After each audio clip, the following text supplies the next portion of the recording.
ઓમ નમઃ શિવાય. શિવ મહાપુરાણ ઉમા સંહિતા. ત્યારે મન, વાણી, કામ, ક્રોધરૂપ રતિની રચના કરી મરીચી, અત્રિ, અગિરા, પુલહ, કર્તુ, વશિષ્ઠ વગેરે તેજસ્વી ઋષિ નામથી તેઓ પ્રસિદ્ધ થયા. પછી બ્રહ્માએ ક્રોધ દ્વારા રુદ્રની રચના કરી.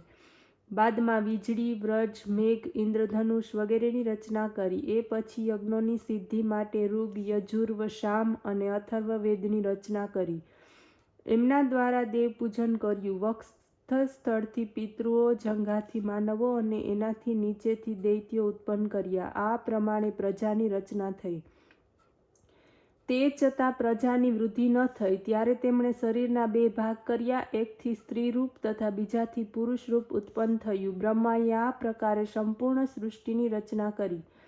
નર નારાયણ ભગવાનથી રચવામાં આવેલી સૃષ્ટિ પ્રજા અમૈથુન તથા આયુકીર્તિમતી યશસ્વીની થઈ. અધ્યાય 30 સૃષ્ટિ રચનાનો ક્રમ. સુતજી બોલ્યા, જ્યારે આ પ્રમાણે સૃષ્ટિ રચના થવા લાગી ત્યારે પ્રજાપતિએ પણ અયોનિજ શત્રુપા નામની પત્ની પ્રાપ્ત કરી. શત્રુપાએ પણ 100 દિવ્ય વર્ષ સુધી તપસ્યા કરી. તપસ્વી પતિને પ્રાપ્ત કર્યા. તે જ પુરુષ સ્વયંભૂથી પેદા થઈ મનુ નામથી પ્રસિદ્ધ થયા. એનાથી જ 71 મનુઓ મન્વંતર સંજ્ઞા કહેવાયા. પછી વિરાટમાંથી વીરક ઉત્પન્ન થયો. આ વીરકથી જ પ્રિયવ્રત, ઉત્તાનપાદ ઉત્પન્ન થયા. ધર્મની પુત્રી સુનીતિની સાથે ઉત્તાનપાદનો વિવાહ થયો, જેનાથી પરમ તેજસ્વી ધ્રુવ ઉત્પન્ન થયા.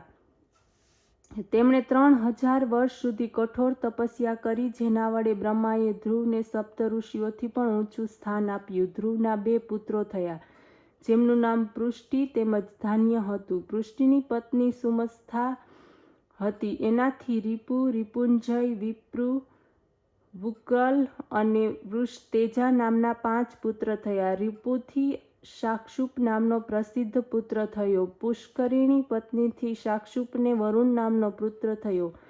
આગ્નેયી નામક પત્નીથી પુરુ વગેરે પુત્રો થયા. અંગ, સુમનસ, ખ્યાતિ, સ્મૃતિ, અગિરા તેમજ ગય, સુનીથા નામની પત્નીને પ્રાપ્ત કરીને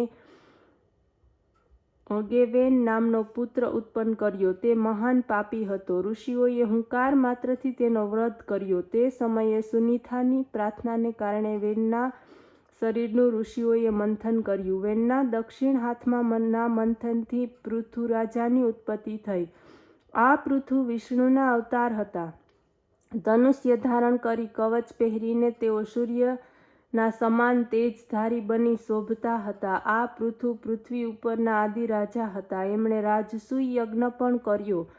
એમના અત્યંત ચતુર સૂત તથા માગધ નામના 2 પુત્રો થયા. પૃથુ રાજાએ પ્રજાની ભલાઈને માટે પૃથ્વીનું દોહન પણ કર્યું. પછી 100 યજ્ઞ કર્યા.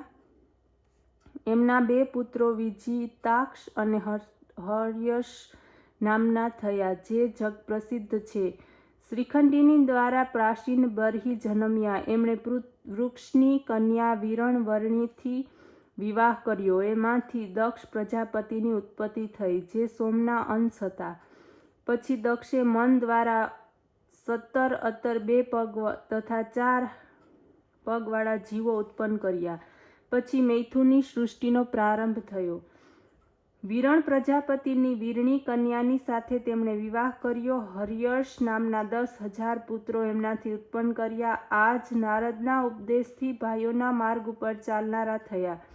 ઘેર પાછા ન આવ્યા. પછી નારદે તેમને પણ વૈરાગી બનાવી દીધા. આ સાંભળીને દક્ષે નારદને ગુસ્સે ભરાઈને શાપ આપ્યો કે હે કલહપ્રિય નારદ, તમે ક્યાંય બેસી નહીં શકો. પછી દક્ષે કન્યાઓને ઉત્પન્ન કરી. એમાંથી 10 કન્યાઓ ધર્મની સાથે પરણાવી, 13 કન્યાઓ કશ્યપને આપી, 2 કન્યા બ્રહ્માના પુત્ર અગિરાની આપી, તેમજ 2 કુશાશ્વને આપી. બાકીની બધી ચંદ્રની સાથે પરણાવી, તેમજ નક્ષત્રના નામે ઓળખવામાં આવતા હતા. દક્ષની કન્યાઓથી દેવ, દાનવ વગેરે ઘણા સંતાનો ઉત્પન્ન થયા, જેનાથી આ સમગ્ર જગત ભરાયેલું છે.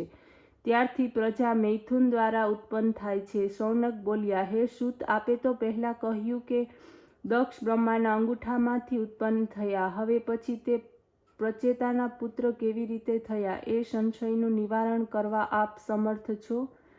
ઓમ નમઃ શિવાય.